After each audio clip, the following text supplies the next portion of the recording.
If you enjoyed this story and want more powerful sci-fi adventures with brave humans and loyal alien cubs, please subscribe to the channel and turn on notifications so you never miss the next story. The station Var'Keth hung at the edge of a dying star system, like a blade left to cool in shadow.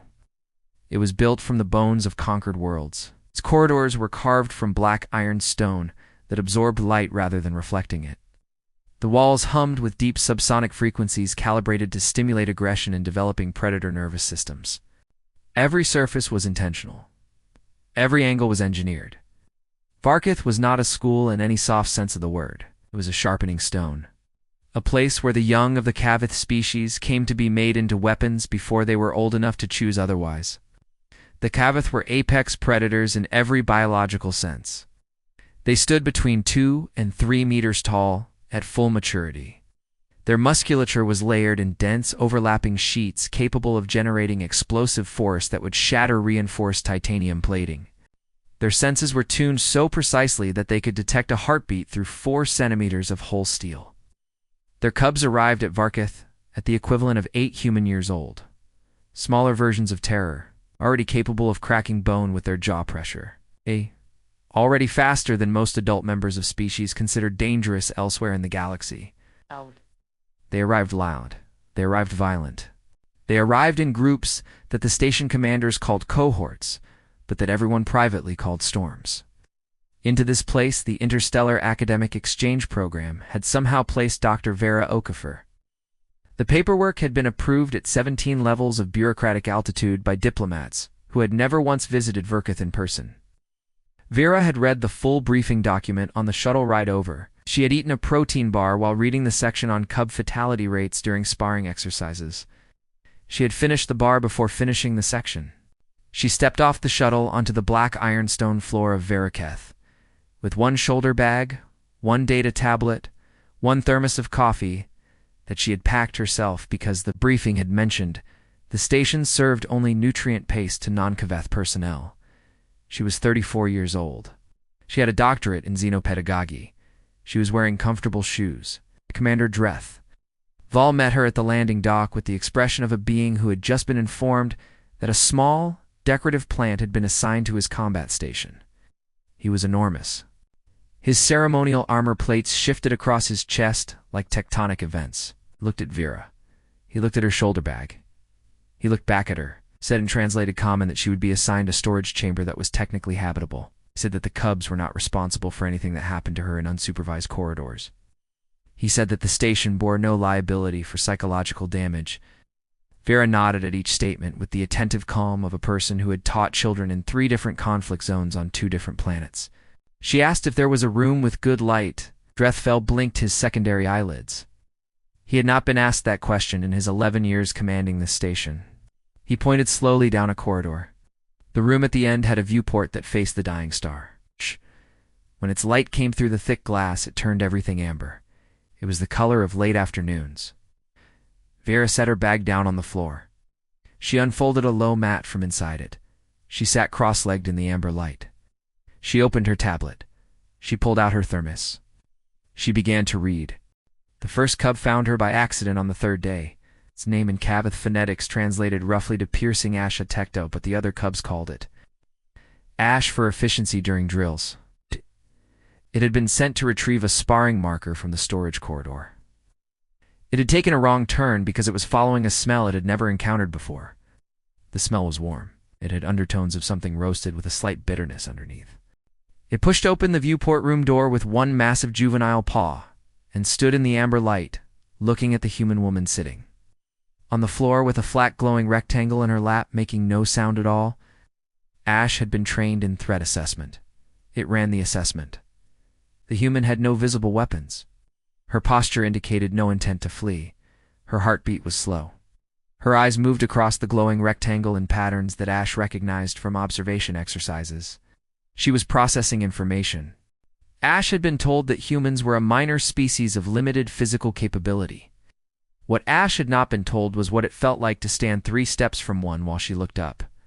Without alarm, directly into its eyes with an expression that contained no fear whatsoever, just interest. Vera looked at the cub. The cub was the size of a large draft horse.